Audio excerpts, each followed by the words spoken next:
Triumph has taken the wraps off their new 2017 Triumph Street Scrambler this morning at the EICMA show in Milan, Italy, and aimed to prove that they still reign king when it comes to the popular scrambler category.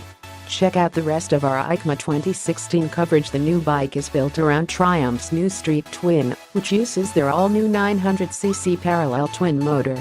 The platform, which also spawned the new T100, T100 Black, and Street Cup Cafe Racer, has been incredibly well received, with a little motor taking a spot in most of our staff's hearts right behind Triumph's new Halo Thruxton R.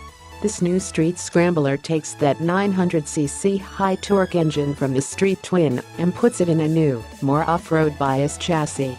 Compared to the outgoing Triumph Scrambler, the new rear shocks are longer and the bars wider, which should give it a better stance for riding in the dirt.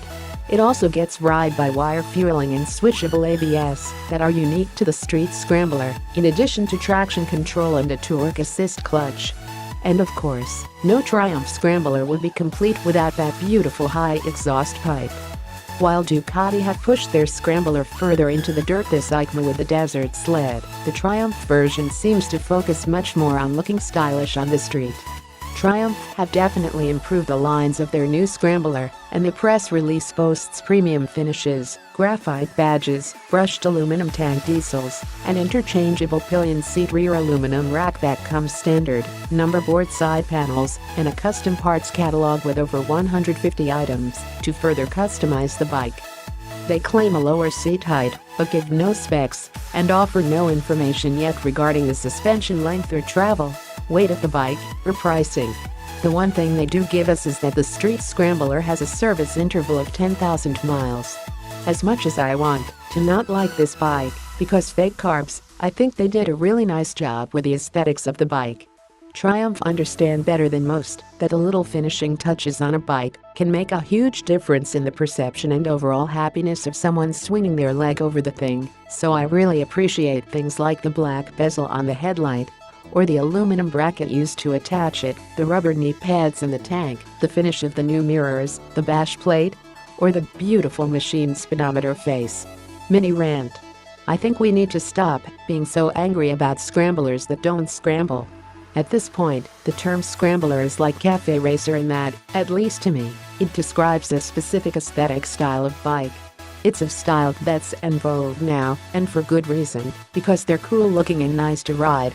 In the same way that no one is racing from cafe to cafe on their cafe racers, I think there's nothing wrong with just liking the looks and riding position of these bikes and riding them around the streets.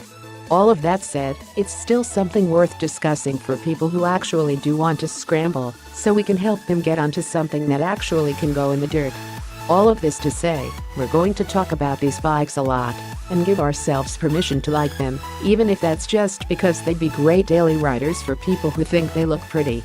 Because we love one of the bikes in this category parked in the garage next to the Duo Sport.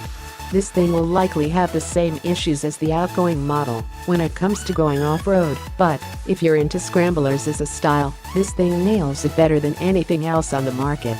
The choice of the 900cc motor over the 1200cc one is an interesting one, but with a name like Street Scrambler, it seems Triumph are aiming at a much different market than BMW did with their R-Ninit Scrambler, though I expect they're still going to try and take us on a fire road or two when they launch the thing.